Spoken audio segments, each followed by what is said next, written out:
Morning, everybody. I hope everybody's enjoying this rainy Tuesday morning, April 22nd, 2025. My name is Don Swanker. I'm going to go ahead and call the Jackson County Board of Supervisors meeting to order. To my left, I have Mike Steinus. To my right, I have Nim Flegel, Bjorn from IT, Lisa from the auditor's office, Luann behind the desk in the back. We have Brittany from the press, and first up would be Jaden Shekel from the county engineer's office. Good morning. Good morning. First up is our level B and C roadway cleaning up, working on setting a date for a public hearing on proposed ordinances regarding level B and C roads. So the ordinance number 315 for level B roads, ordinance number 316 for level C roads, and then also setting a date for a public hearing on the level B resolution. So the ordinances for the B and C are establishing the maintenance. Do we have to do separate public hearings for each? Can they all be on the same day though? Just separate. So we need one at like 10, one at 10:15, one at 10:30 type of thing. Okay. So just want to go through the first one. I just want to clarify that the ordinances establish what our maintenance responsibilities are. The level B resolution, the resolution is just going to state which roads are level B and C. The C's are really well documented, but there's nothing as far as the level B. So the resolution, again, just states this is the road from point A to point B. Ordinances are what our maintenance responsibilities are. So can you also give a brief explanation? Has there really been any major changes other than we're putting it on paper? Yep, there has been, for the most part, that is correct. We're not really changing anything. It's always roads that have been shown on our maps and treated as level B throughout the years. It's just actually having it documented. There are two roads, however, that are currently level A that I feel it makes sense for them to be level B. Be 258th Street and 274th Street.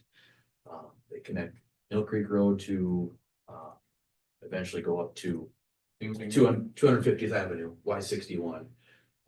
Not the whole segment of those roads, but a portion of them where it's less than 18-foot width or the whole roadway is less than 18 feet in width. So if you meet, say, if you were to meet our grader or a dump truck coming down, there's no room.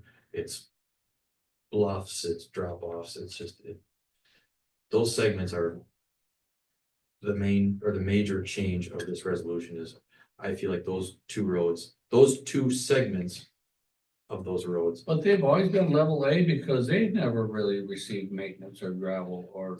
Well, then they get some, I mean, they're always shown as, they've never been shown as level B, and we've put rock on them. We have snow plowed maybe it's not as frequent as the other roads, but they still, nonetheless, they still do receive some. So that is the biggest change out of this. Otherwise, just like you stated, it's just truly identifying these are the roads that are level B. And along with that, signing, or assuming this passes, signing of those roads, because there is level B signage missing, and for our liability purposes, if they're level B, they need to be signed as such. So that map that you gave us last week was very detailed and was very clear compared to what I normally had hanging on my wall. But is that something that's on our county site also? So that map is not, but it can be, or after this, it would definitely be I would suggest to available. put that on there. Are you gonna get some printed copies like we have of the current maps? Yeah, I'll see where we get our maps printed, because I know a lot of people use those things. I mean, they're pretty. and they need to be updated anyway, because like, for example, on those maps that you're referring to, it shows like Centerville Road only being the east half of it paved, where now the whole thing is paved. So I mean, it needs new. It was printed a while ago. Yes, so it could use a refresher anyway. So, but yeah, I can talk to Stacy and see where we would get those printed historically. So if possible, maybe if we could get that on the county site before the public hearing, so they could view them anyway, color coded like they were. and I can put, honestly, I could put the draft ordinances too, just so that way. Yeah. We'll have to have copies available. So The auditor's office anyway, so I can have also the draft, and I'll label it draft, but is this a Form 2010 and 20? When are you anticipating doing the public hearing? yes, so May 6th is kind of the May. days blocked off, or in my mind anyway. How much time do you want for each public hearing? Uh, 10 minutes? yeah, for each ordinance can be 10 minutes. The resolution, maybe we push to 20, because that's gonna be the ordinances, that's really gonna be cut and dry, I feel like, because it's just, these are responsibilities. For 9 o'clock and 9:05, then at 9:10, we can do the public hearing for the resolution. Yes, yeah, because the resolution is where there could be people that come in or just a little more discussion, But so. if we're just looking at the order, that the public hearing, if nobody shows up and wants to speak for the ordinances, it could be a 20-second meeting technically. Yeah. You know, Mhm. Yeah, I'm good with that, 9 o'clock for ordinance number 315, 9:05 for ordinance number 316. And then from, say, 9, I think you need to do at least, what if somebody does show up and for the limit their ordinance. comments could be limited to 3 minutes like normal. I feel like the ordinance won't, it's only a person and a half talking though, I mean. Whatever I you guys think- want to do. I guess I'll be here, so it doesn't make any difference. So to are me. we making these all in one motion or are they No, they three gotta be separate? separate. All right, I would make a motion to set the public hearing for ordinance number 315 as presented for May 6th at 9 AM. I'll second that. Got a motion by Mike, second by Nan to approve setting public hearing for proposed ordinance 315 level B roads for 9 AM on May 6th. Any other discussion? All those in favor say aye. Aye. Motion carries. Make a motion to set the public hearing for ordinance 316 level C roads for May 6th at 9:10. I would second that. Got a motion by Nan, second by Mike to set the public hearing date for proposed ordinance 316 for the level C roads for 9:10 on May 6th. Any other discussion? All those in favor say aye. Motion carries. And I would also make a motion to set the public hearing and level B resolution for May 6th at 9:20. I'll second that. Got a motion by Mike, second by Nan to set the public hearing for the level B resolution for 9:20 on May 6th. Any other discussion? All those in favor say aye. Aye. Aye. Motion carries. I will get the public notice drafted and sent to Luann for posting that. Next up is our annual Cave State Park Maintenance Agreement with the DOT. This is literally the exact same agreement as last year, even as far as the dollar amounts. Just our annual maintenance agreement, so we recommend approval. This is where they reimburse us, I guess I should mention that, for maintenance of the road going through the Caves State Park. Make a motion to approve. I would second. Got a motion by Nan, second by Mike to approve the maintenance agreement for the Macocata Cave State Park for years 25, 26. Any other discussion? All those in favor say aye. Aye. Aye. Motion carries. Next up are a couple entrance permits. One is for David Ambrosi, it's a field entrance on 250th Street, Butler Township, section 15. Requires a culvert, meets all of the site distance checks. We recommend approval on this one. Move to approve as presented. I'll second.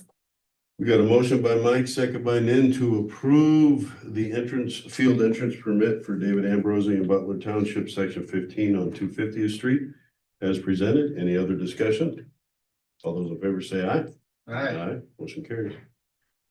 Next is field entrance for David Reed on 114th Street in the Perry Township, section 35.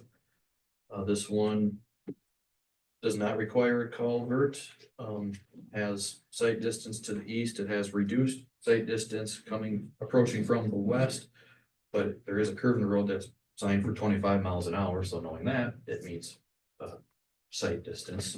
So we also recommend approval. I'll make that motion to approve. I would second. Got a motion by Nan, second by Mike to approve the field entrance for David Reed in Perry Township, section 35 on 114th Street as presented. Any other discussion? With that site distance limit, that ain't gonna cause an issue with the curve.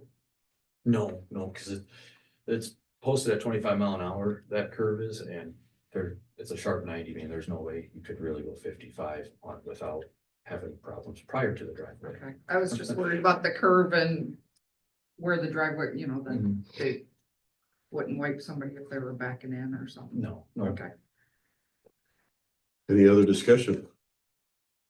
All those in favor say aye. Aye. Aye, motion carries. Next up is discussion on mailbox policy. So currently, we do not actually have not to my knowledge anyway, the county does not have an actual policy as it relates to replacing mailboxes.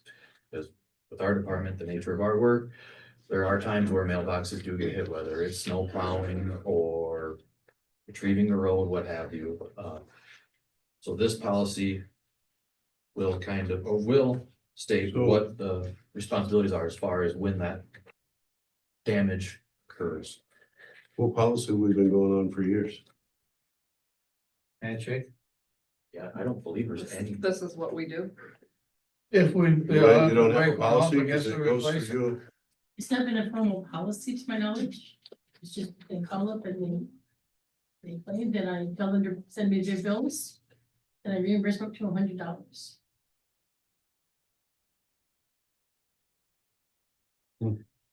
So the terms are basically what the agreement, basic agreement was the same as the last, our agreement for years, basically a handshake when say if we bust one off, we'll replace it with a 4x4 post or whatever you wanna call it. Yeah, so first, it has to be direct contact with our equipment. So if you're winging snow, for example, and wet, heavy snow is the thing that, or the force that knocks the mailbox, that's not covered under this. It's only direct contact with our equipment, That's. which is currently what we do. Yeah, I get it, but that's sometimes hard to prove. Well, you hit it or you didn't hit it, but yeah. Usually, Should say a tire. usually there'd be a dent in the mailbox from like Yeah, the you can find wing. it. And our guys are always really good about telling Yeah. us, like, they'll call us, a lot of times they'll call us before a property owner does that. Hey, I drove by, hit this mailbox. But this policy is only as it relates to, or will only replace the mailbox if it is due to direct contact with our equipment. The one major change in this policy from what we currently observe is that currently, if we damage a mailbox, it is 100% on the landowner to put a mailbox up, a replacement mailbox. When looking at other counties, the ones that do have mailbox policies, there is not a single one of them that puts 100% of that responsibility on the landowner. What other counties do is if their department hit it, they will put the replacement one up, which I guess I kind of agree with, because if it was my mailbox that got hit and I snow plow, retrieval, what have you, I guess, why should that be on me as the property owner to put back when I didn't hit it?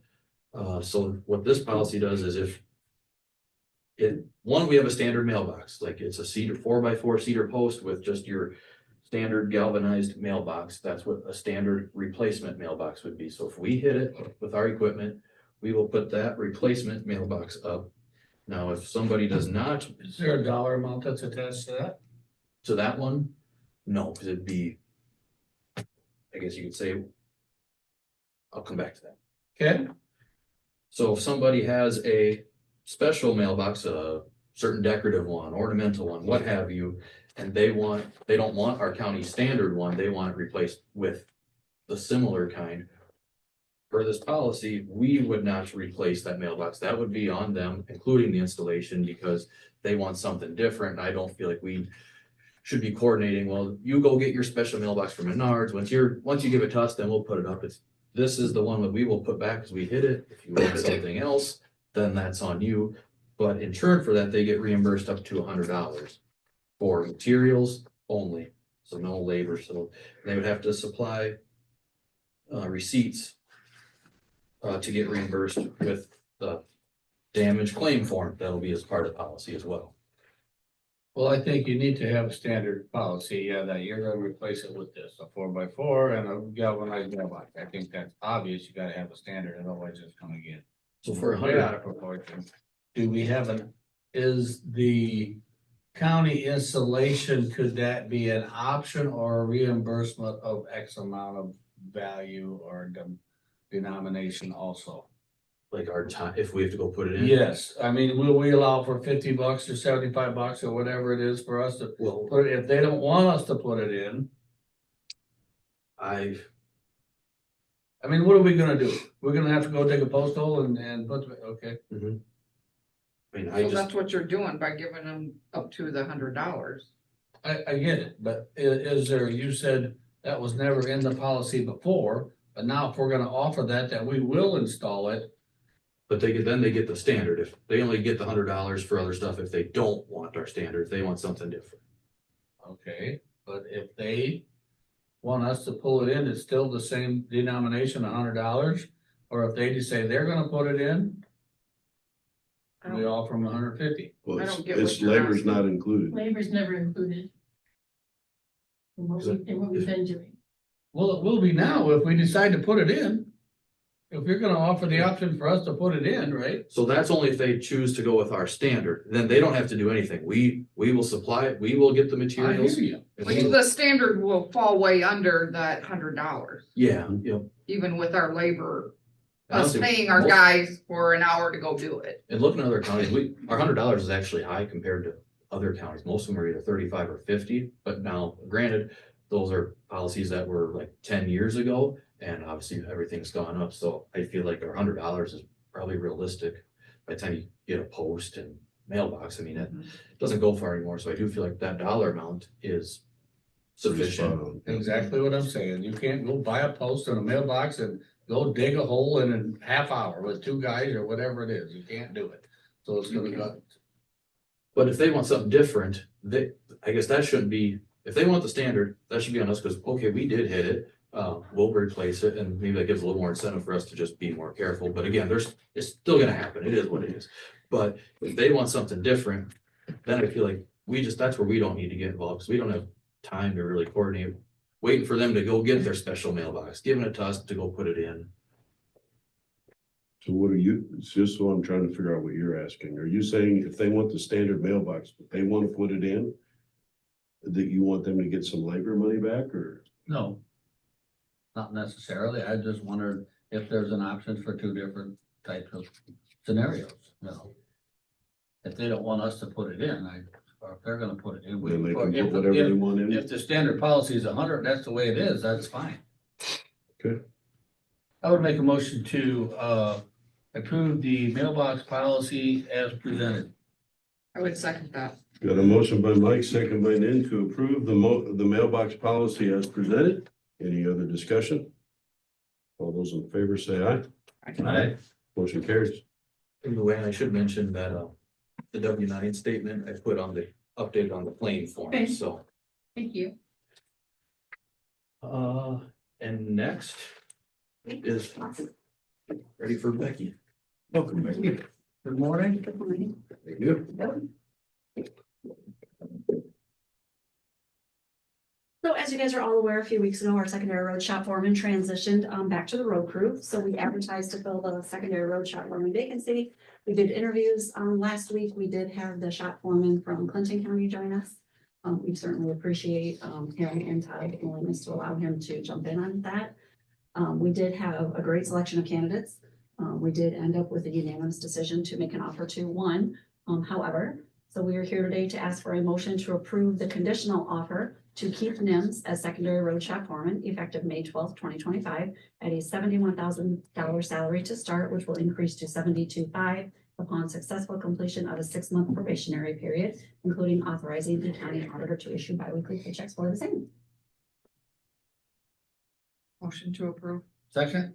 Got a motion by Nan, second by Mike to approve a conditional offer to Keith Nims as secondary road shop foreman effective May 12th, 2025 at a salary of $71,000, increasing to $72,500 upon successful completion of a 6-month probationary period, including authorization of the county auditor to issue bi-weekly paychecks for the same. Any other discussion? All those in favor say aye. Aye. Motion carries. Welcome aboard, Keith. So it'll start, it's a Monday, so maybe that Tuesday, Jaden can get an Yeah, update. I would ask that you maybe have a few minutes to bring them in and introduce us. I will make note of that so I don't forget. Be nice to put a name to a face, huh? All right, All right, thank you very much. thank There you. you go. Anything else, Jaden? Nope, that's all I have. We appreciate your time and effort. I guess I. Quick You update said on no. construction, I guess. You said no.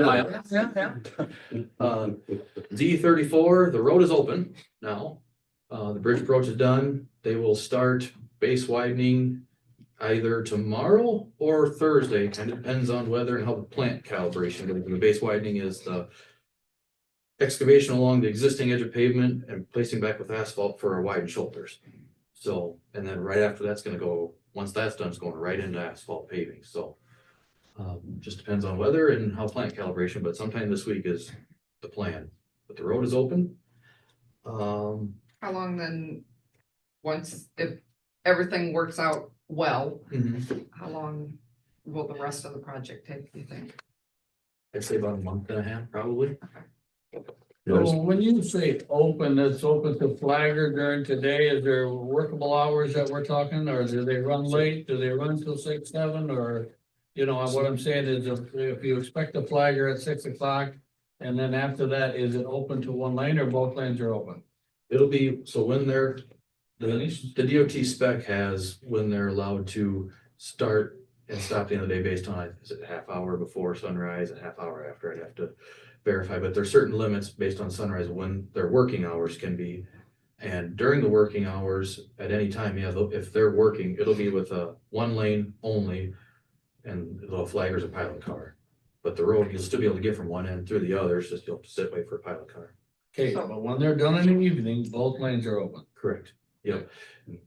And there may be signs that say no pavement markings, you know, Right. or the warning signs. Level shoulder or Correct, something. but the road, there will be no, at nights, both lanes will be open.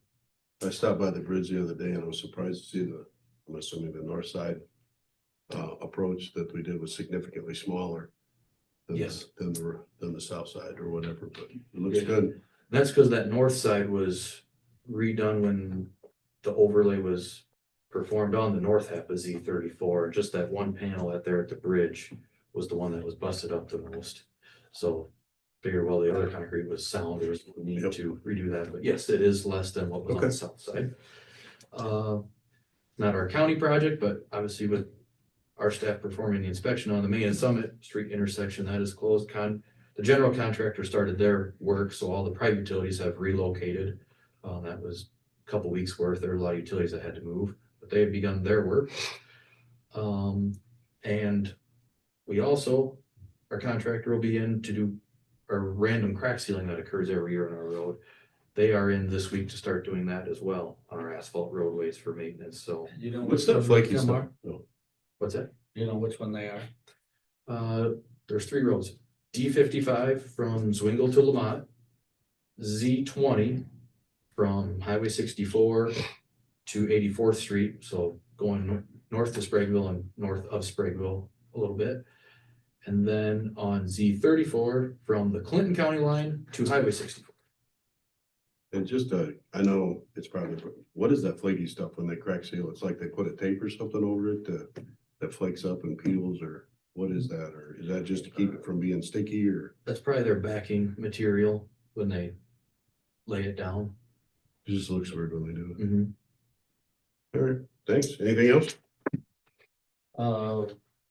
Reclaim process still in full force?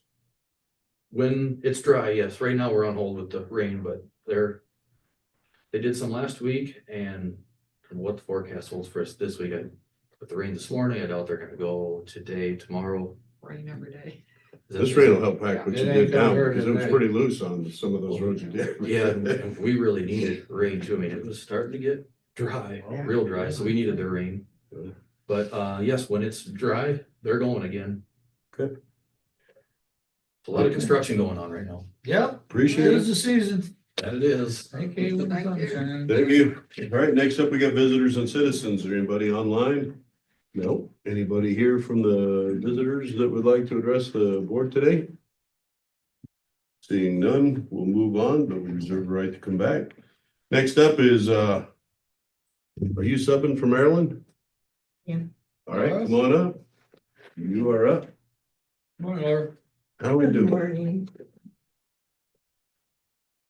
We have our annual proclamation for May as Historic Preservation Month.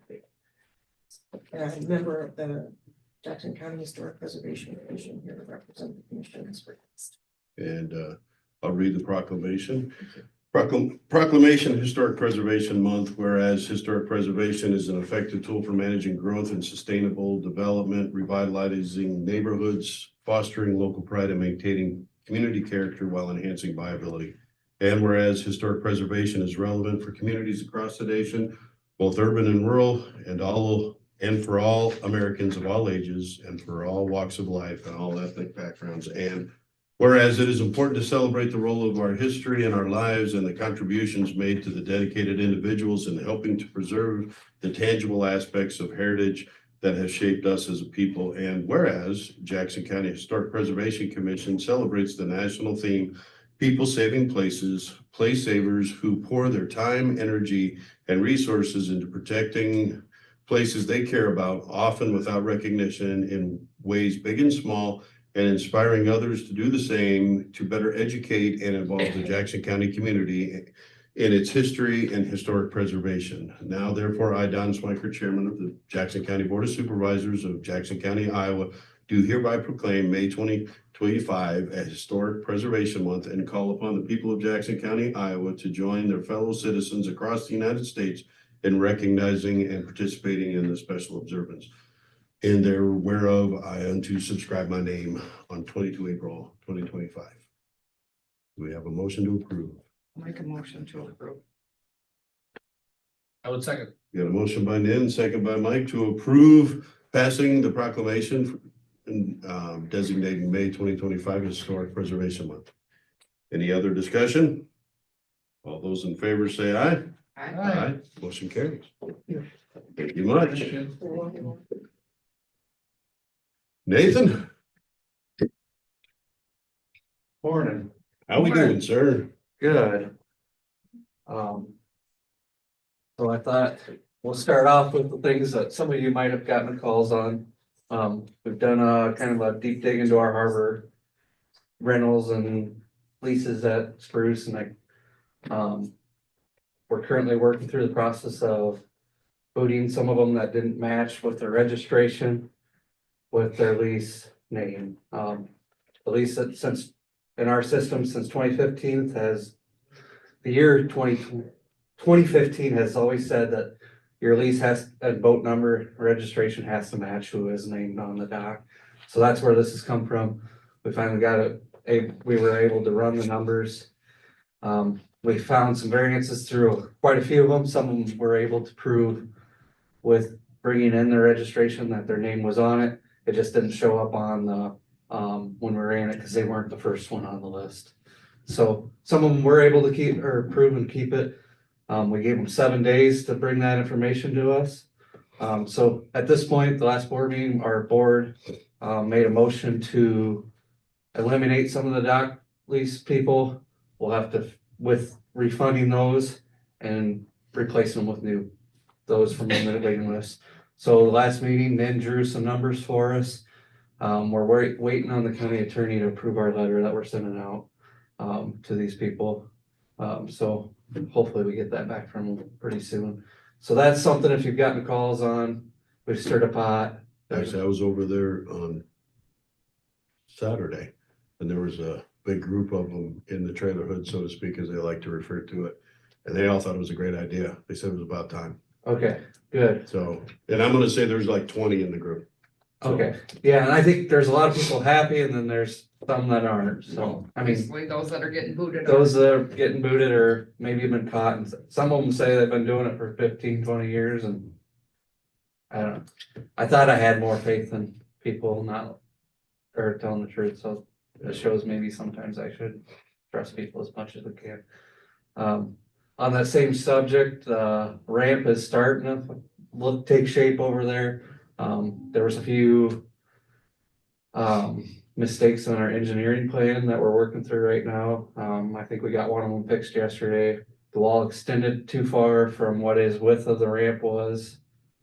So one of our pilings was actually out into what should have been the ramp. So now we changed the tie back, put a metal plate, bracketed in that wall there, and we'll eliminate a piling off the end.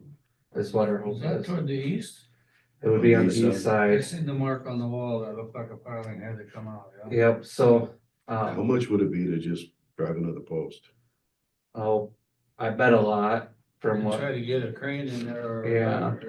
we may, hopefully this holds, cause we had them, we reused the tieback that was there in the ground. We just cut the rod, moved it over, plated the wall, so it can't fall back, and then we're actually gonna use the post that's there, we're gonna cut it off below ground level, so it's still keeping that base concrete block in shape, so there shouldn't be much pull on it anymore. Okay. That's the So the goal. ramp will be over top the post? Yep, it should have, there should be 6 inches of, Okay. so we'll put some, in case it does move a little bit, Yeah, we'll that have a makes little sense. bit. With it being a double wide boat ramp, are you gonna put the dock in the middle? At this point, we're thinking we're still gonna set it to the left, cause it'll be a sidewalk on the left side still. That is a question mark, cause plans on the edge of the ramps, they got riprap, just to keep your ramp from sloughing to the sides. I questioned it, and I guess we'll see when it floats in. It makes me worry a little bit that, that floats are gonna hit that rock if it's in the wrong river level certain times. I just know for access, people getting on with the. But it would guide them. It would guide them a little bit, then you could have people. Yeah, I think Instead of the people on the east side trying to get around the west side to go down, and the people on the east side gotta take their boat over. yeah, If it was in the middle, they would just, we may do but it that. might be narrow too. Yeah, I don't know how wide that's gonna, I think if we get a new grant or dock and a grant at some point, that might be something we wanna design it to fit in that middle, cause that sometimes is nice, it guides people and keeps them, Mhm. so, Keeps them separated a Yep. little bit. yeah, so. So, What's completion date on that? May 15th is what we wrote in the contract that he had to have it completed by, I believe, so. It sounded like any day he's gonna start pouring concrete. He's pretty much got everything graded out. We got rain this week, so he wasn't there yesterday, but hopefully the next few days we see him maybe start doing some of that work. So there was a few things that slowed him down, that wall. Also, our engineer mismarked for a center line and some of that stuff, and some grade things that messed up with them, so that slowed them down. So some learning process there, on that. Was Alex involved in that engineer? Yep, so, other than that, that project's moving. Prairie Creek project's kind of been stalled out with wet weather here last month. But there's a change order coming to the city this week on a few things. They're gonna add some stepping system into some of those rock weirs they put into the stream so people can actually get down. So that was a change order within this week for the city for him. He's gotta finish the step pool, those, and then he's actually gonna build a couple of rock weirs higher so that it forces the water more to the center of the stream, a little more riffle system. And then, I met with Dan Schrader on Friday, I'm losing track of days, Friday out there, to discuss a few trees that needed trimmed. He's hauling in some stuff next week for bridge pilings because he had to get it ordered before tariffs went in place on certain things to save him money. So some materials will be getting set in place. Bridges are still expected midsummer. That's probably when the main work will come, for that portion of the project. So expect midsummer, some of that stuff to start for Schrader Construction, to start working on. But kind of works out good because I think, Eric's will be done and out of there, out of his way, and he can move in and start putting things in place on his end. So those are the two main projects. What about the disc golf out there? Yep, and that's something Trader said that he has ordered like the baskets and stuff and he could start that, but they're on back order. They're stuck in China right now. So he doesn't know when those will come in. So we'll see what that happens. with You that. guys got needed. Are we getting a special lawnmower that's gonna be able to navigate these terrains to mow the? I think our- fields and the runways? I think our 4-wheel drive one will do it for now, and hopefully we can, the tournaments or whatever, once they get the thing up and going, we can contract somebody to pay for it, hopefully. I don't know, we'll see how that works from the get-go. At some point, I would like to take it off county staff's time, for that, but we do have a 4-wheel drive Mhm. mower. I believe it'll be able to mow it. Okay. So that's kind of the main thing. So another thing, if you're getting calls, we're shooting for May 2nd for campgrounds open. Sabine will get the electric put in for us, water on, some of that stuff here any time. So that's where we're waiting on. And then Spruce, we'll just follow suit with the same date. So gates will open and campgrounds will open, and that's if you get calls on that is May 2nd. I think it's a Friday before the first weekend in May. So that'll be, hopefully we'll start getting some nice So weather. they won't be open for Memorial Day.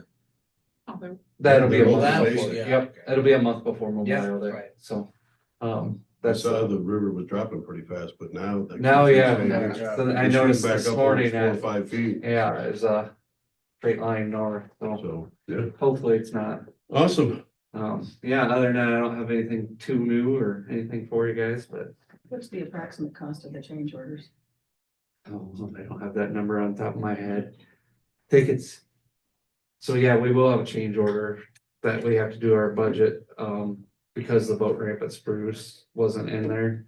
We do have a grant for it, which we'll get reimbursed, but then we have some fundraising going on. But last I saw, it was like $13,000 is what, but we'll have to do the whole thing. For Prairie Creek? Oh, the Prairie Creek change order. Yeah. Because both, if I remember right, our motions were not to exceed $120,000. Yeah, the project's not costing anywhere at Prairie Creek. They're just moving one item to another. So Okay.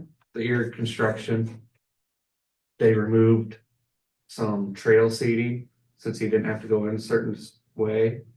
And another, we took away some root wad structures to do this step thing. So actually, it might be cheaper though. I think it was a few $1,000s less as a, Doesn't happen very often. yeah. We were just We're not trying, done yet either. it was a juggling act to try to get it, because we wanted to keep it there or under, is what the goal was. And you're gonna pay your money in FY 26. That is the goal, yep. So we're So, doing 50 and 70 or 70. So and we're 50? gonna pay it in the FY here 25. That's why I Yeah. just wanna make sure that ours is gonna come in he's gonna pay his out of the lump sum. reserve, We're gonna divide ours up. Yeah, so. Yeah, you will see a change order on that ramp, at some point, or we'll have to get with Lisa and figure Is that a out, or steady a budget change? amendment, I mean, Yeah, not a we'll have change to do a order. budget. Yeah, we'll have to do a My budget. mind was off Yeah. there, a budget amendment on the ramp, to try to cover that cost. Mhm. And we're fundraising, if you see people that like to fish, also let them know we're doing a fishing tournament the whole month of May as a fundraiser for these river accesses. It's through a app, they just take a picture of the fish on a measuring board and send it in, and it gets them in for prizes, so. You know, people that like to fish, let them know to look up our website and we'll have it posted. will do. All Thank right. you much, sir. All right, thank you. Nathan. Miss Ruth? Good morning. Good morning. I believe you have these, but I'm gonna give them to you anyway, just look at. That's all. Thank you. Yep. So just some quick office statistics for us. We had 45 in-person visits from veterans and family members in March. 75 phone calls. As far as forms that we filed, we did 6 intent to file. So that means we've got 6 veterans or family members that are intending on filing a claim within a year. 5 disability claims, 1 supplemental, 2 higher level review claims. Those are appeals processes. 1 survivor's pension, 2 healthcare forms. We did 15 statements in support of claims. Those are basically like fax cover sheets in a way that we send to the VA to tell them why we're submitting this claim or why the information's already there. And then we had 14 decisions that were made in March, and I needed to wipe that out because I said January, and that was not right. And then we have 65 current open claims. So we have 416 veterans and eligible family members that are receiving $800,620 as of February. We just got back from spring school. So we were at spring school last week, April 15th through the 17th. One big change that was noted that will affect the state and our counties as well. The Iowa Veterans Trust Fund application is no longer available online. They do not want veterans or eligible family members filling it out on their own because they're getting too many incorrect applications. So they want the veterans in our office providing us all the information, and then we send the form to the state. So that's how that form is going to work. Used to be available online, will no longer be available online. Another change happened at the fiduciary level for the VA federal. Any minor now who is receiving payments from the VA, so let's say a veteran parent passed away and that child is eligible for a payment from the VA, they must have a fiduciary now. They didn't always used to have one, but they do now. So that's another change. But that's handled more at the federal level than our level. So at spring school, we participated in mock interviews, and they did a lot of veteran scenarios for claims, kind of ran through what are all the different things we could file for this person, which was really interesting. When you have a lot of experience in a room, you learn a lot of neat things. We also had presentations from Amy Krakowski. She's a lawyer who works with veterans, veteran service organizations. She's contracted through our association as well. And so she came and had a lot of interesting conversation about legislation and court cases and how to use them for your veterans. And then the Iowa Department of Veterans Affairs was there as well. We had presentations on special monthly compensation, higher level reviews, the appeals process, and that was all very interesting. My brain is still processing all of it. And then as far as community outreach, the article that I wrote was about compensation claims and appeals and time limits and the importance to get those appealed in and to not let your claims die. I spoke at the Kiwanis or Kiwanis, I'm not sure how to pronounce it, on April 10th, 2025. And then we are also planning on running advertisements in the local newspapers to get more information out. And then this is just kind of everything I talked about, but in graph form, if you like those kind of things. Thank you very much. Yeah, so if you Well, have the any extra questions- paperwork is not gonna cause an issue, you have time and ability to follow that up. Mhm. Yeah, we don't get very many of them. For counties that get a lot of them, I'm sure it'll be a little bit more time consuming, but we don't get a lot of them, so it should be okay. Good. Yeah. You seem to be doing very well in the position. We appreciate everything you're doing. Thank you. We're working hard over there. There you go. Yeah, we appreciate it and keep up the good work. And did you do a number of, what is that claim per person or per veteran? Comes down to just about $2,000 on the 800,000 divided by the Divided by two, yeah, Okay, just that okay. $2,000 a Sure. person. Average, yeah. Yeah. Mhm. Yeah, that's a good number. Per month, yeah. Thank you very much. Thank you. Thank Have a you. good- Ms. Luann, you're up.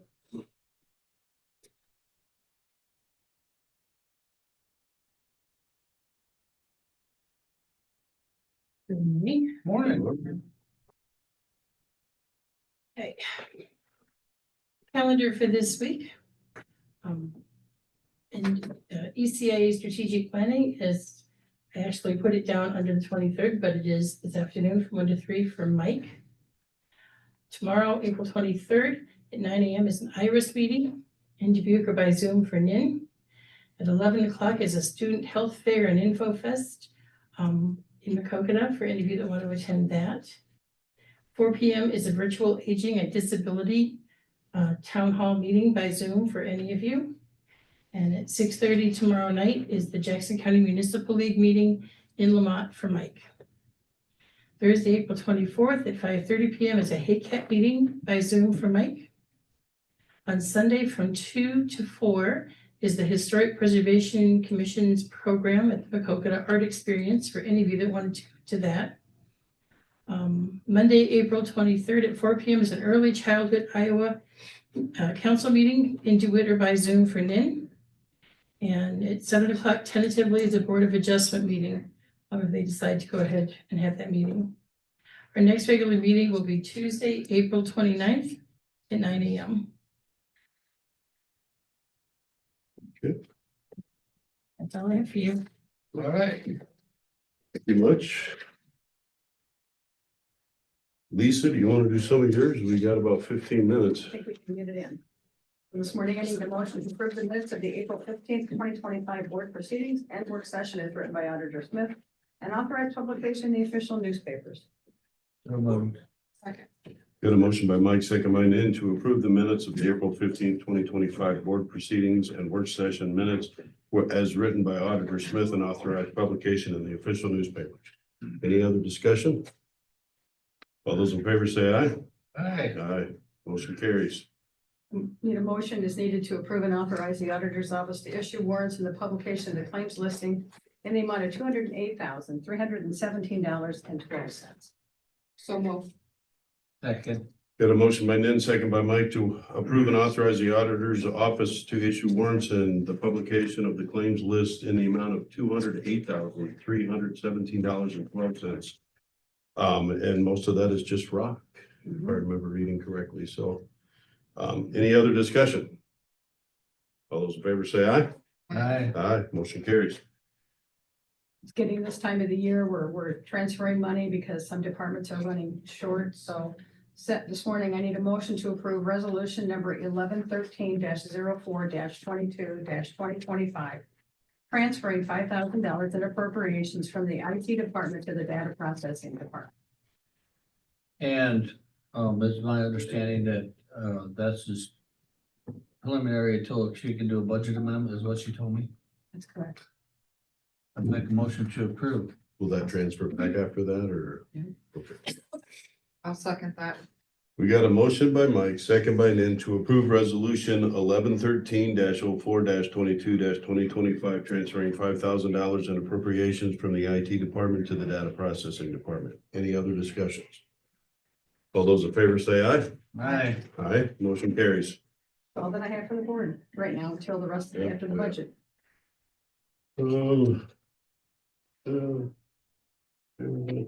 Here. We have about 12 minutes before the public hearing. Brent, do you want to wait to the public hearing or do you want to address the board now or are you just here to listen? I'm just here to listen. All right. Do you guys have? So, as you all know, we hired a new, executive director for ECIA and she'll be put in place here in May, so. She will be attending the, strategic planning meeting today. I did talk to her this morning and, she has some ideas herself also, so she's, jumping right in there and I think it's gonna be a good fit for us, so. Good. Did you have anything? Not a whole lot. I did attend the senior citizens board meeting. They're doing some really good things down there. They did get a grant for some paint, so they're looking at painting the inside walls on the main part of the building. They're looking at keeping it kind of pretty neutral, a gray or a beige type of deal to match with the flooring that they have, obviously, and stuff like that. They're pursuing other grants to try to keep things spruced up down there. They're Well, I think we all got that email as far as the Yep. grant that we talked to Kelly about Yep. and pursue that, whether it's our best interest to see what it all gonna entail. yeah, I think You that know, sounded like a there's great idea. There's a match involved and, of course, again, it involves federal dollars, so there's a little more hoops to. Hoops to You've jump done that through, but before. I think it's worth looking into because again, they're trying to do some good things down there and they're trying to do Jackson County Senior Day for the Clinton River River Kings? Yeah. So they're gonna try to become the sponsor for one day of that, and then they did like, I think it's 100 tickets or 150 tickets that they're gonna sell for like $2 a ticket, so be watching. They have a website, Facebook page, they're gonna have it on the radio and stuff, so when them tickets become available, they'll be available for not only seniors, but families if they wanna buy some to take their kids to a River King game at a reduced price. I think it's a good deal to offer the community, so. No, that's actually a really nice facility down there, and they should take advantage of that if possible, and I'm glad to hear that they've been real active down there and moving forward, and it sounds like there's the attitude and the whole atmosphere is positive, so. Right, and they're trying to clean things up there. They put in a request to have Jeff, there's a tree stump that sticks out of the ground, looks kind of gnarly and ugly. And see if, they don't even want them to dig it all the way out, but if they could cut it off at ground level so they could put some other things around it. Take down the old sign and maybe do a window cling of what the building is versus a sign that's peeling and not looking so well, so. We're trying to, We'll see how this all incorporates maybe into the funding Yeah. source, you know. so, No, I did have a lunch with Josh Bolt last week, and he was talking about the 911 communication advisory thing. And he's just looking for, how do we proceed if we proceed going forward?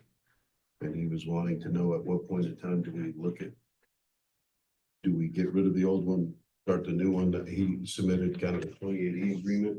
They kind of set up a new, smaller advisory board than the 28 or whatever person board that was kind of semi-started way back when, and to see if this is something we pursue. So that's what he was kind of looking for. So that's something we need to. I mean, I'm open to suggestions and ready to move forward if that's what we need to do and where we're going, you know. With the big, yeah. It appears that the state level or it's not gonna get addressed. So, again, So that's where we're at. We need to figure that out. So we I can mean, start. what are the two options? To proceed as it is or It's do we either a have to? 28E agreement where we contract them to do it, or we assimilate. And he said the way it reads in the one that he submitted, it starts out with the city runs it. At any given time, we can say we want to take it over, and so it takes about it asks for like a year grace to slowly assimilate, or we can change it over the course of I don't some know if time. I've ever had a legal decision made of whether it can be taxed as a county level and be run by the city. I don't know that I've ever seen a legal decision on that yet. Yeah. You know, we talk about it every time, but we never seen one, so. So he was just looking, so we can start maybe having something by next budget season.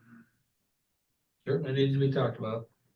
So that's where he was looking for some guidance on how we proceed. Do we form the board to hammer out an agreement, or do we just hammer out an agreement and form a board to approve or disapprove? But that's something we need to work on. So. We got about 6 minutes left. Why don't we take a temporary recess? You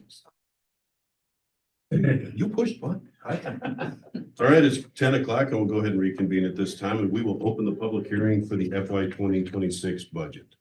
Has anybody received? We did get one comment. Somebody emailed in talking about, they were opposed to the property tax increases in Jackson County. Reading through it, I would just like to remind everybody that Jackson County actually decreased the tax levy this year.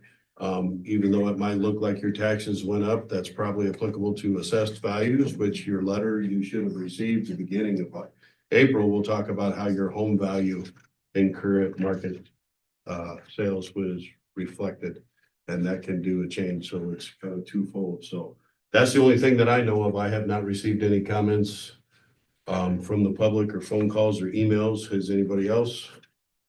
I have not, I overlooked and overlooking it again one more time. I had talked to Shelley this morning. Shelley, there was a discrepancy or a large difference in what was a line item that I had. Capital projects, Yeah, capital project. In fiscal year 24, we actually spent $6,085,548 on capital projects, and included in that is, a large portion for the jail Mhm. construction.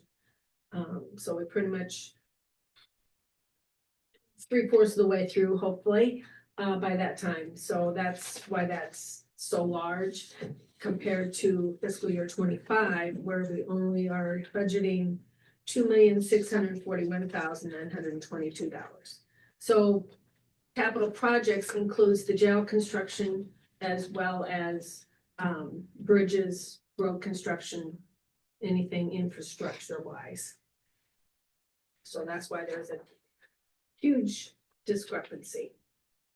I between just the two. wanted that explained in case anybody have any questions, even for moving forward to 26, that's gonna change. Yeah, because in fiscal year 2026, we only have $1,214,128. Correct. And it kind of, that number, when you see that discrepancy, draws a red flag with perfect explanation for that. Everybody's concerned. In 26, you said it'll be 2 million. 1,214,128. Are we doing a bridge in 26? That's good. I'm sorry? It would be. So no under work, that isn't line. that in 26? Yeah, but that's not under capital improvement, what the other thing. The end of the secondary roads. Yeah. All right, It's not part of the capital improvement plan. Correct? Well, the capital project line. Not capital For improvement. the capital. she just talked about roads and bridges and all that stuff, also reflecting that $6 million. So that's Right. why I was like, Is Channel work scheduled in FY 26? it'll be starting next year, so Yeah. it'll start in the spring, which would be FY 26. But if the county's not paying directly, writing the check for it, if it's through the state grant or federal. There's a $2 million grant, but we will pay the whatever, so, okay. Any other comments for the public hearing?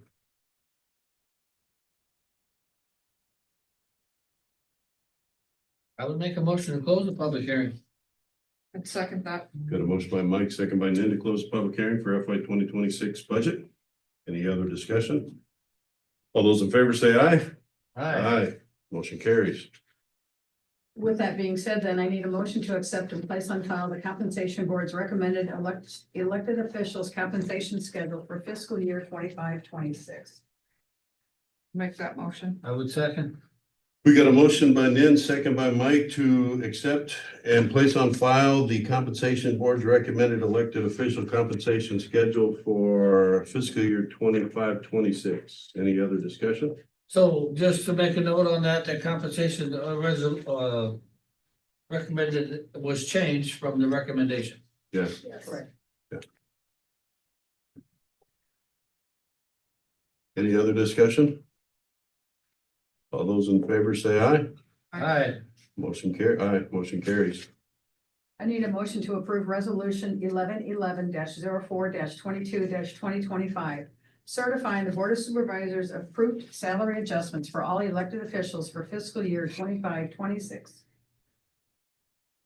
So moved. I'll second that. Got a motion by Mike, second by Nan to approve resolution 1111-04-22-2025, certifying the Board of Supervisors approved salary adjustments for all elected officials for FY 25-26. And do we want to list those salaries, or they'll just get a copy of the resolution? A copy of the resolution is available to anyone that would like. Okay. Any other discussion? All those in favor say aye. Aye. Motion carries. Need a motion to approve resolution 1112-04-22-2025, adopting the proposed Jackson County budget as published for the fiscal year starting July 1st, 2025, and ending on June 30th, 2026, including the compensation board salary recommendations with adjustments. So moved. One second. Got a motion by Nan, second by Mike to approve resolution 1112-04-22-2025, adopting the proposed Jackson County budget as published for the fiscal year starting July 1st, 2025, ending on June 30th, 2026, including the compensation board salary recommendations with reductions. Any other discussion?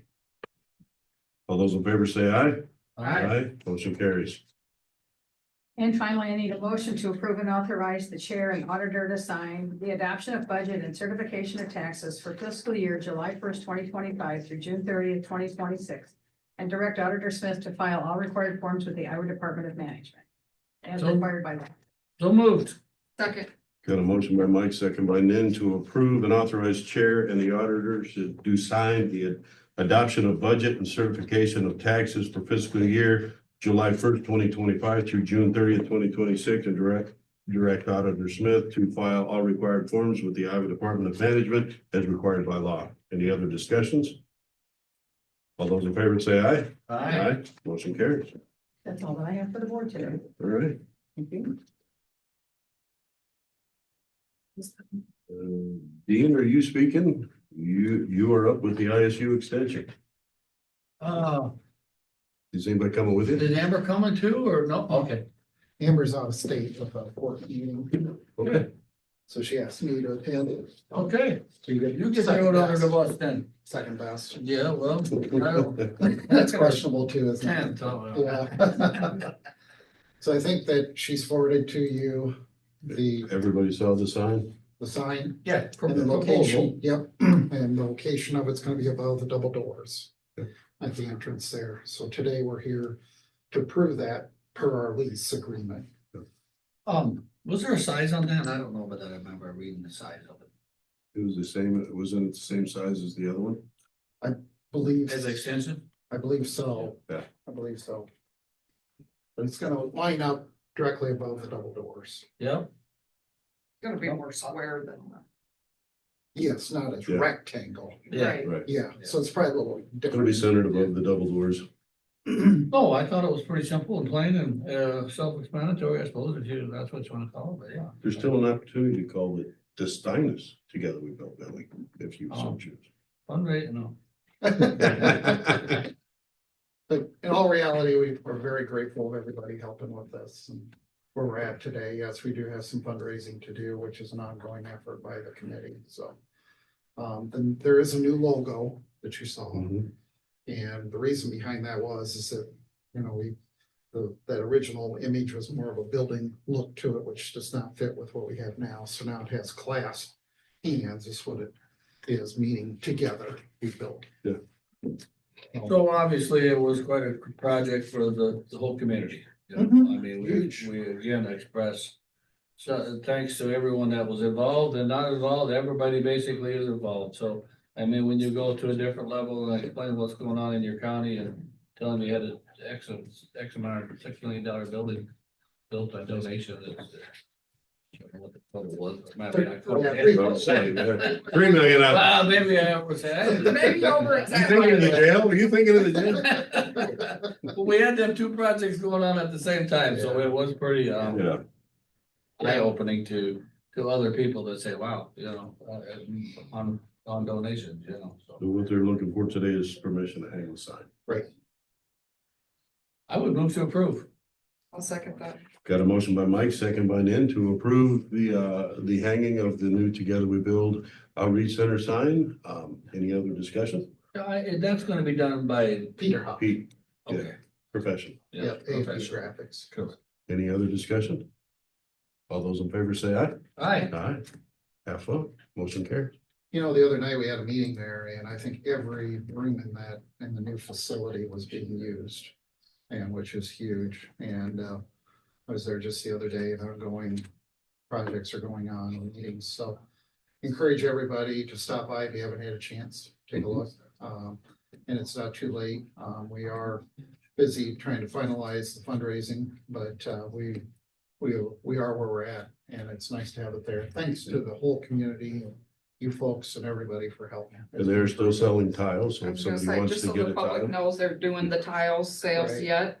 Right. And if you're wanting a tile up on the wall, that's gonna be going up soon. You Yeah. need to be getting that in probably within the next week, I think Amber said. Correct. Yeah, we're waiting for some information on a few that haven't come in, but yeah, we want to get those in this week. So that'll be a big, and it'll look gorgeous, I believe, when it's done. Yeah.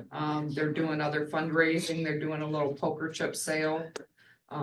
Stop by the extension office if you want more information on that, chance to win 500, 200, and $100. I Yeah. think. So just trying to do some little small fundraisings to keep things afloat. So I wanna call it the conference room, because it's a larger room, I suppose, is that correct? But Yeah, the learning hub. yeah, that's also the kitchen, and that room is also available for rent now, correct? Correct. Yeah. Yep. And is the extension use or that room quite a bit, or? They're using it for different projects, and then the community's been using it then as well. There's been, for example, we got some graduation parties that are booked. There's been some retirement parties have been there. Surprise birthday parties have been there then as well. But it is, and the gala was there, and that was beautiful, worked out very nice. But yes, extension is using that. In fact, today I'm going to look at maybe some additional, kitchen equipment that we're looking at possibly buying to fill in there. They need a griddle, for pancakes and that type of thing.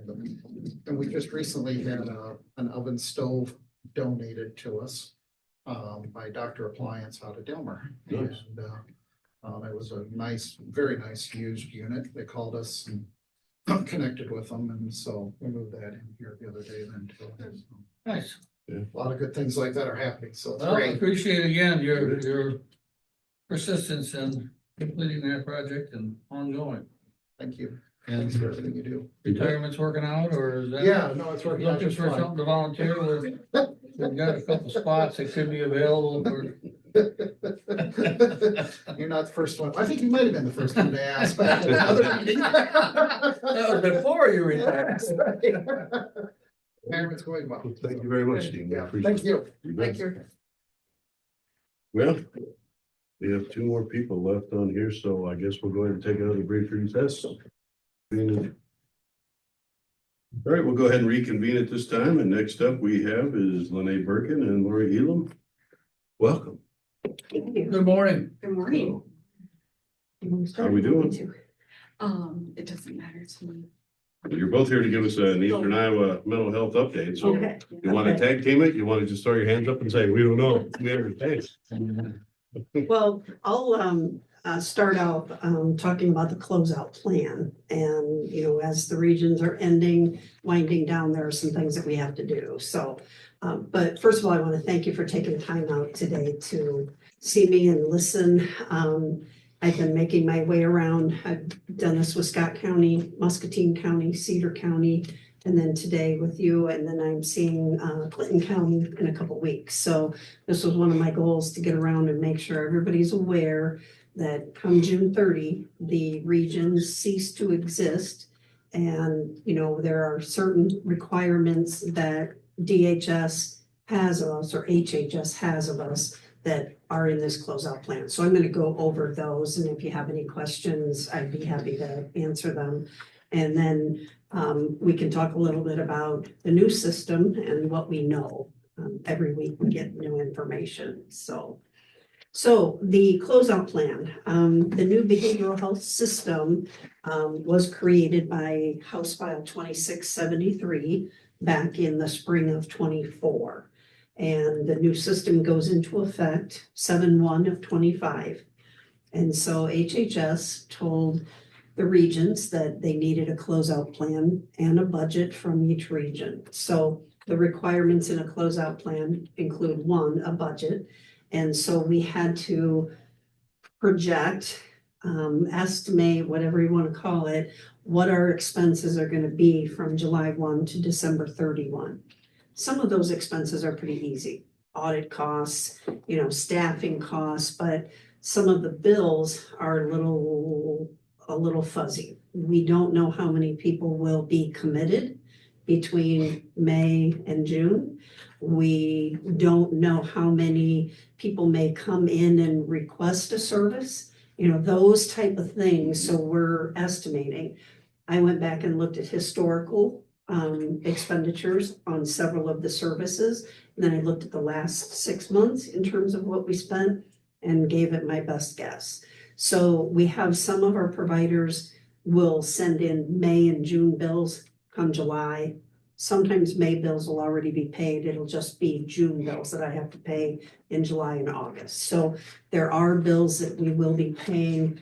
The Mental Health Institute, MHI, will have bills that will come in probably all the way up to December. And, you know, the state is saying you have to pay it because the service occurred when the region was operational. So, it's kind of a tough one because we want to budget enough money to cover our expenses.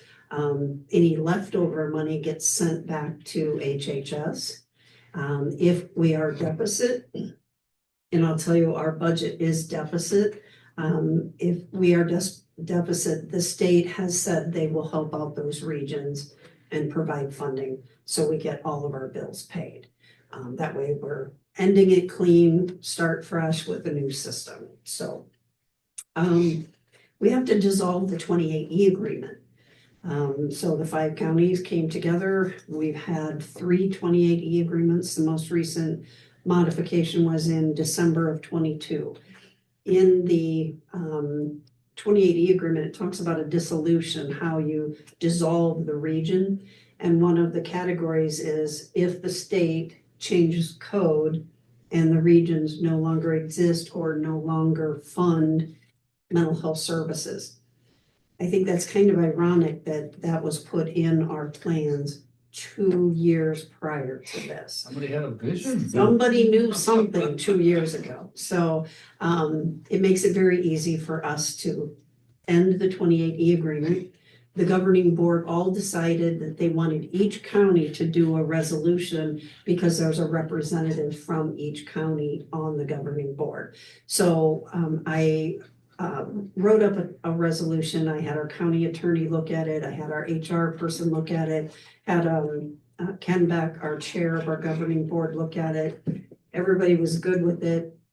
The board yesterday decided that I will fix up each resolution for each county, put in your name and everything, and then send it to the management team members. They'll get it to your board and you can do the resolution anytime you want. The governing board decided to put an end date or effective date, December 31. So December 31, our region will not exist anymore. Of 25. Of 25, yes. Okay, so you say we can do this resolution anytime Yes. after the 1st of July Um, till the December 31? Yeah, anytime you want, because it's got that effective date and it talks about the new system and the region's ending and all of that. So you can do it anytime. Okay. Okay. We have to have a communication plan in action by July 1. We are putting out letters to all of our individuals that we serve, as well as family members, stakeholders, talking about what is happening. You know, the regions are ending, ceasing operation, the new system, and what it's going to look like as of today, what we know. Every week we get new information. It's kind of like putting a jigsaw puzzle together. The whole is getting smaller, so it's coming together. That letter will go out this week. We're also sending a letter to all of our providers. They are being told that the last bills for this fiscal year have to be in by August 31. Otherwise, I'm not going to pay. We have to get to a point where we get all our bills in and I can say there are no more bills out there. And then I can wrap that financial piece up.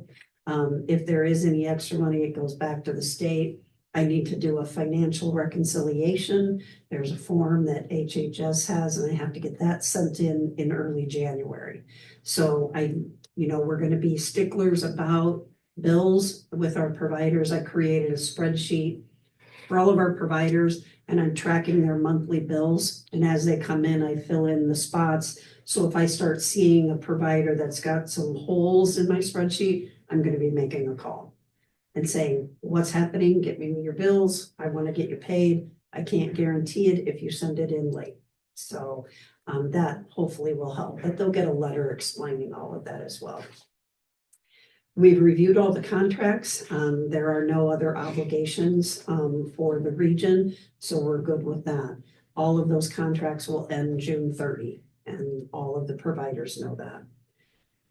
Assets, we had to address if our region had any assets, and luckily we do not. We were one of the smarter regions, and we kept everybody at their own county as far as employer of record. So each county paid for their employee to have an office and a desk and a cell phone, computer, all of that. It's that county's assets, not the regions. We have some regions out there who brought everybody together, one employer of record. They created personnel policies. They created all of this work to form, their own entity. They purchased cars, they purchased office space, Wow. purchased cell phones. So all of that has to be sold, stocked, auctioned off, whatever. All of that money goes back into the fund and then it goes back to the state. But it's just a lot of work and it's a lot of hassle. I'm really glad we did not pursue one employer of record. So I'm like, okay, good, that'll be a short sentence in my closeout plan. The mental health advocate, I will be back hopefully within a month with the mental health advocate 28E agreement. And the mental health advocate will provide services for our 5 counties within our district. Each district is doing something a little bit different in terms of their advocate and the number of counties they're serving. But Greg Burnett has served our 5 counties, oh my gosh, it's going on more than 10 years. And he wants to continue doing that. The state did not rewrite code, chapter 229 or 125. So everything stays status quo. And we'll do a 28E, but I'm waiting for clarification from HHS on what the ASO is going to reimburse Scott County for. Scott County will be the employer of record for the advocate. And we provide, salary benefits, a car, training, that kind of thing. But the state has said, well, every region does things differently with their advocate. We need to be consistent. So we have to decide what they're going to be paid and how they're going to be paid and what's, an appropriate expense and what isn't.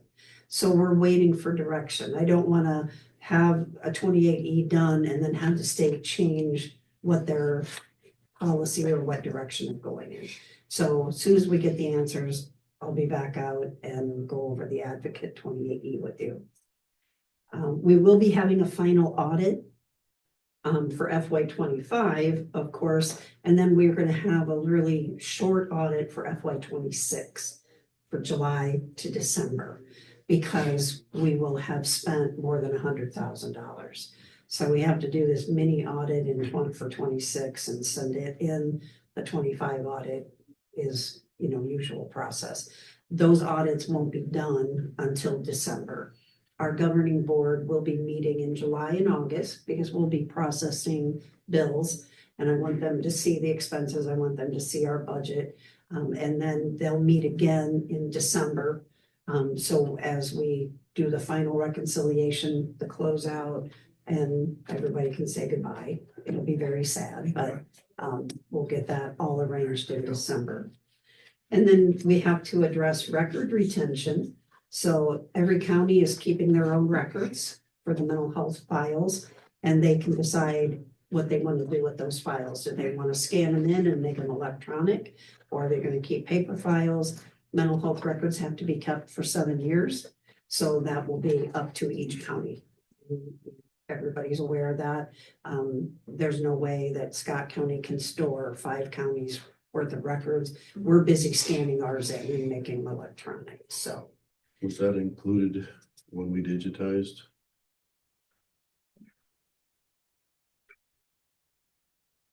And then the last thing in the closeout plan includes a timeline.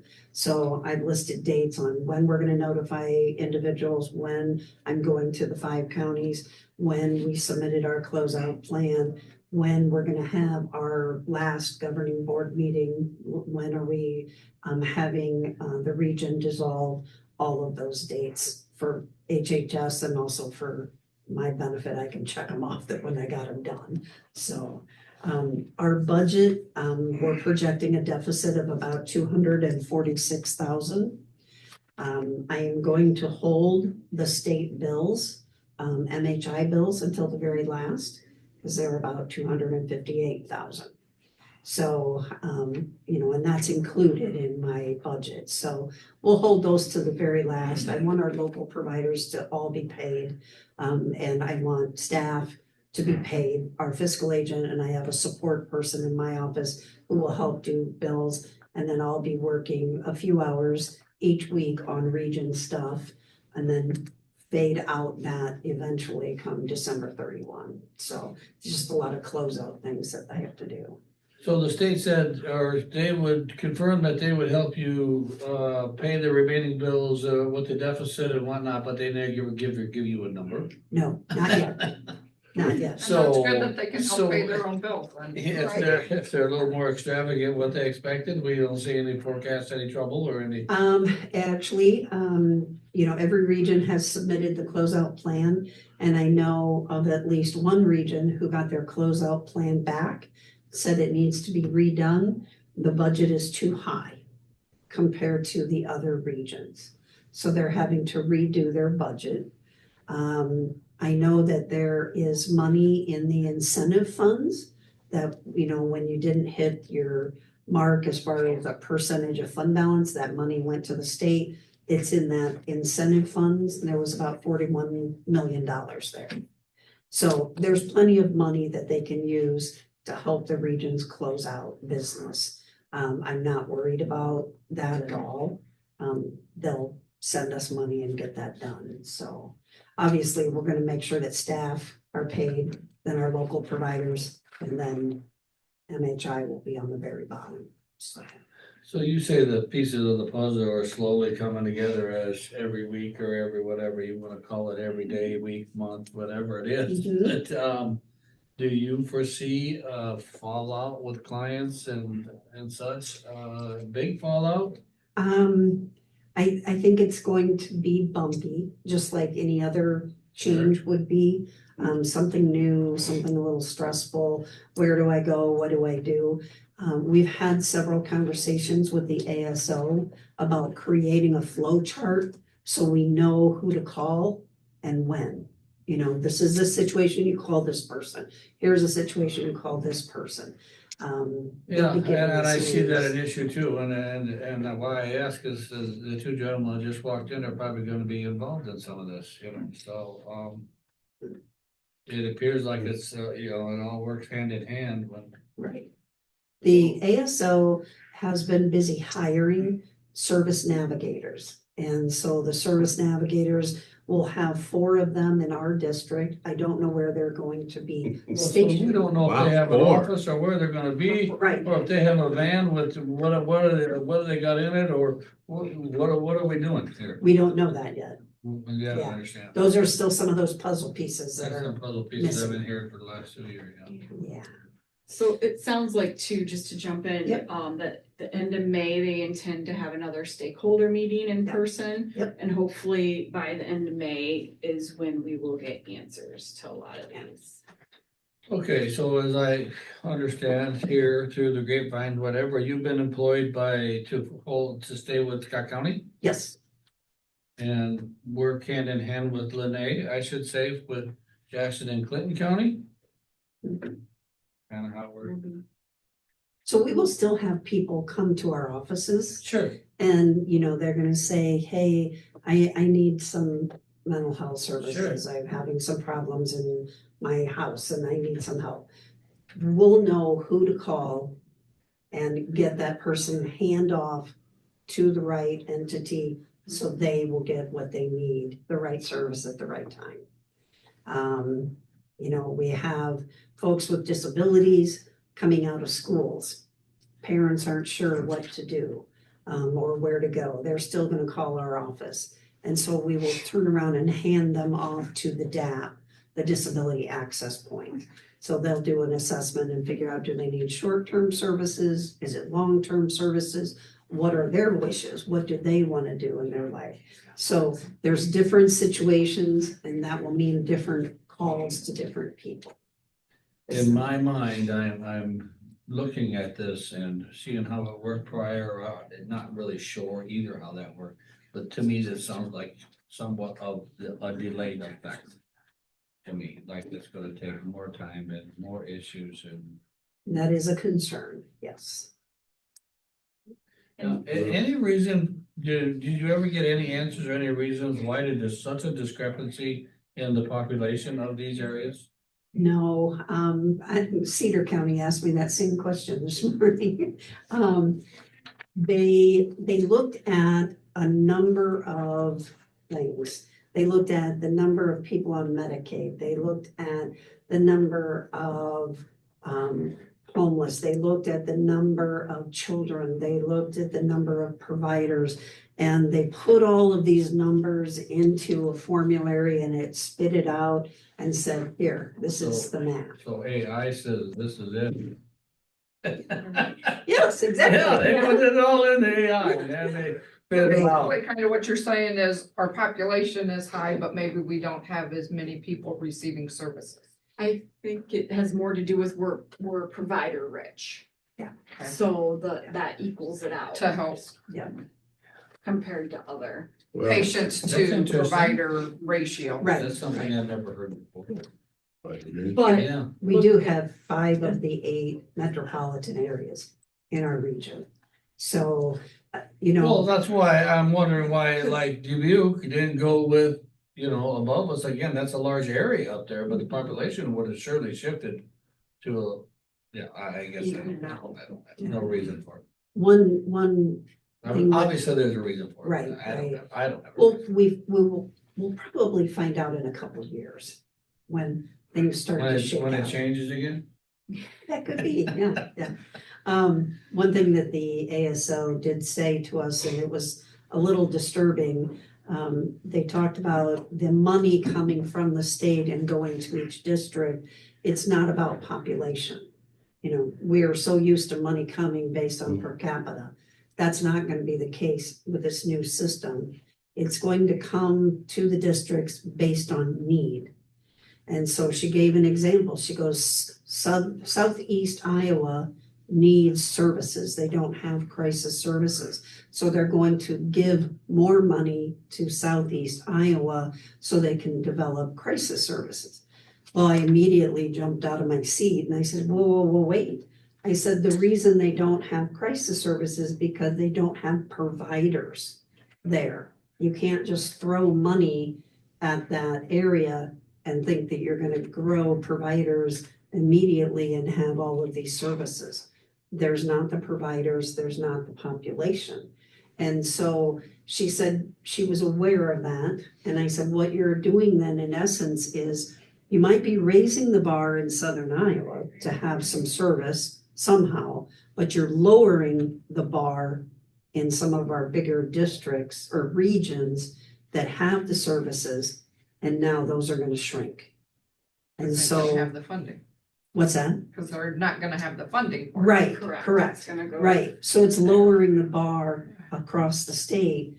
And their response was, things will be consistent.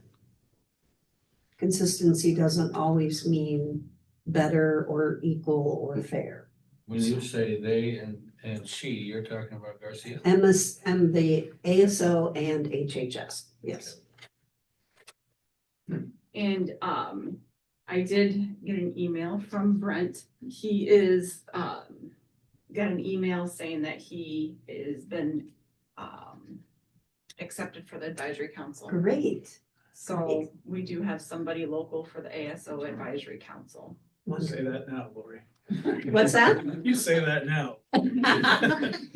No, I think that's great. I see them trying to do this as a way to save money and all that, and I appreciate sometimes drastic overhauls need to happen in order to do that. But I just look at, sometimes it seems like the state, when they're trying to save money, just pass the burden on to other people. I look at, we hired you were doing a fantastic job, and now we've had to assimilate her salary and services into our budget because the state just decided that they have a better way of doing things. And they might say, "Well, look at us, we saved all this money, haha," and it's just passed the burden on to other people. And I So they hope, have the surplus, but we don't. right, you know, and I'm getting tired of hearing that the state has a surplus because that's not their job. They're not a for-profit entity. They need to actually balance it out with services rendered. So I look forward to seeing how this kind of dissolves. It sounds like we have a wonderful plan for shutting down for kind of like a void, for a void on July 1st. Yeah. To see, well, I hope so, you know, and what I hope doesn't happen is we have to enable this new process.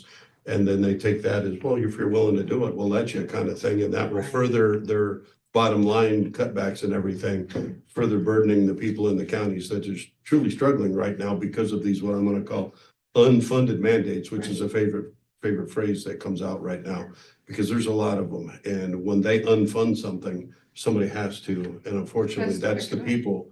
But then they turn around and restrict us in what we can do and penalize us even more. So, sometimes fiscal responsibility needs to start in your own house before you force everybody else to do it too.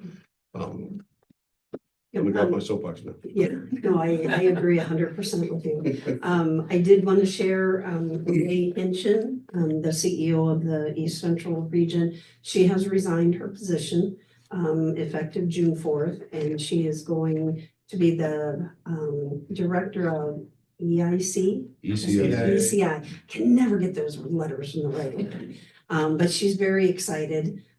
She'll still be working with counties, working with cities, doing something, that it's brand new. She'll love it and she'll do a fantastic job. Well, that doesn't make me, That hiring committee, so I apologize. you know, but I do look at the void like the DAP. Right, There's ASO for Disability Services was, if I'm not mistaken, was you and your dynamic duo, right, both of which now have kind of moved on to what I'm going to call more stable, greener pastures. yes. And that leaves kind of a, We have Avoid. hired, Okay. May and I both, decided that we had to help, interview, hire, and get the executive team standing up right before we leave. And May needed, both of us were extremely disappointed when we didn't get the ASL. And then we worked really hard on the DAP or RFP. And when HHS came out with the response for the RFP and said, well, we didn't like any of them, but all right, we'll take these and we'll take these 4 and we'll do, but you're gonna follow our Did they even rules. look at them? I It don't was know just, that you were never given the opportunity to present, correct? no, I mean, could you look at the, the RFP for the DAP, we did Yeah. present, but not the Not for ASL. ASL, yeah. Right. you know, I'd like you to say, I wish we could have had the choice when they gave us all these maps they didn't go with. We could have said, we didn't like any of these, start over, so. Well, they did. So Yeah. Yeah, so we do have an executive team, and several of them have very long history with the East Central region, many years of experience. We know them very well. They'll be able to reach out to us and even in southern part of our district. So I'm very comfortable and confident that they're going to do a good job. May and I had long talks, many talks about, we both felt like we were deserting the region and, leaving people high and dry. And, we felt bad. We worked so hard over the years to get services set up, but I I don't think it needed was to you get guys that away. deserted the region. I think No. It was more the state. Right. Yeah, it was just a, feeling that we had, but, we needed to get away Mhm. from HHS, to Oh, be very completely. honest. Understand completely. Yeah. And so I went to the Scott County Board and said, I was 90% region, 10% community services director. And so I said, can I get 100% community services director? Or do I need to start looking for another job? And they're like, no, we need a director. And they put the money in the budget. So I was very appreciative that I had that opportunity. And, you know, I'm gonna retire in 3-4 years, so I'm looking forward to just being the community services director. And I have a variety of programs, and I've said, I'll take on any other new programs you want to give me. But it'll just be Scott County and a lot less traveling Well, and. I wish you could just say Jackson County, but we're trying to do That's the all best right. we can. Yeah, Jackson no, I City think, County, I so. think sharing is a Yeah. fantastic idea. So again, I'm gonna thank you. I appreciate very much what you've done with the region and with us and with, you know, with Lene and still working back and forth. Yeah. Again, I can't say enough for what May did and what you guys all did, but we work very closely with DCIA also, and Yeah. we're very excited to have her. Yeah, Mhm. yeah, yeah. She's a spark plug. She is She's a fantastic leader, lady. you know, and Yeah. so. Anyway, I can't say enough about what you guys did over the years, and even Jack, you know, participating and involved in the, Yeah, in the whole thing, and it was. I mean, I've been there, this is my 9th year, and it's changed every year since I've been here, so I have a hard time keeping up with it. Yeah. I'll be honest. Yeah. No, I wanted to thank you. That was another reason for me coming around, is to thank the boards for all the support and allowing me to come in and give, you know, updates or, you know, answer questions. Over the years, things had changed a lot, and I appreciate all the support and, you know, the willingness to work together. It's hard to bring, you know, counties together and try to be consistent with things. So I do appreciate all of you. Thank you very much. thank you for everything you've done. Yeah, for us. no, I mean, yeah, like you said, it's not easy sometimes to get counties and cities and whatever work together, but we've been really fortunate here in the last. Yeah. Yeah, Yeah. yeah. Yeah, and And it's again, been, we're all trying to help the Right. citizens of our We're all counties, you treading know? water together. right, right. Yeah, and it's been a good learning experience for me, having 5 different bosses. Actually 6, because the county administrator at Scott County and then each county was my boss. So that was a good learning opportunity for me. So, but I loved every minute of it, and I love my job. I love what I do. I'm a little sad that, you know, things are gonna be different, and some of these services are gonna go away, and we won't have any choice in the matter. We won't have funding to develop what we want. We'll see how that works. Yeah, yeah. So, Appreciate it. all right. Lene, do you have anything you want to add, or? I think Lori covered, about everything, but, I think the only thing that I would add was that list of what they're gonna cover is supposed to come out the end of May, is that correct? The draft rules, chapter 25, the public comment period is gonna be ending, I think, tomorrow. And then they will be revised, and then they will be published on May 15th. Then they go into effect July 1. And in that document, it lists what services are going to be available or funded. And so that's where the concerns come, is we can see the writing on the wall, what services aren't there that they're not going to fund. So, Interesting. yes. I've always heard, stay tuned. Yes, yeah, we'll get more information. And with So, the 2080 agreement, we're waiting for Clinton County to respond back Yes. with their county attorney's opinion. Okay. But correct, and then we'll act on it when, or do what we need to do at that point. So hopefully sooner than later. correct, great, Thank you. great. Yeah, Well, then I Lene's have a been question. an asset, so. So you talked about your records and we have to hold them for 7 years. So how many records do we have? So I do have, some already scanned in my file, and then I've got, a couple filing cabinets over in my building. So, it's not like, back in the day when it was, Mountainous. when it was case management, it's not that amount. Is there any in the basement that we need to be concerned about? Was it- Eventually, after June 30th, we can, Yeah, the and ones. we're waiting Mhm. because we're gonna include. Right? Correct. June 30th. Right, we gotta wait to June, and see, I'll have a whole bunch of election stuff, but my question is, are you just, and with Bjorn not being here, so are you just scanning them to your computer or So an external hard drive or? I've got them scanned into my, drive. I've got all the clients, and then I scanned in their paperwork into that. Okay. Probably something we just need to talk about. Yeah, since we've had a situation prior that some stuff happened, so we just need Oh. to talk about it. Okay, gotcha. Thank you very much for your Thank you. updates. Hold Thank the, you. keep the faith. If I can make a comment real quick too. Listen. Andrew? As far as retaining Lene, it's a very good move on the board of supervisors. So I've been here for 12 years now and seen it change many times. The biggest problem with mental health is the lack of continuity, especially in terms of staffing. We see where resources, we get somebody started, it's going well, and then all of a sudden they're gone. We're starting from square one with many repeats. So having that level of continuity in the county is huge. So I'm glad they're keeping around. Thank you. Yeah, no problem. That was very well. Thank you much. Okay. Is there anything else for the good of the meeting? Make a motion, we adjourn. I'll second that.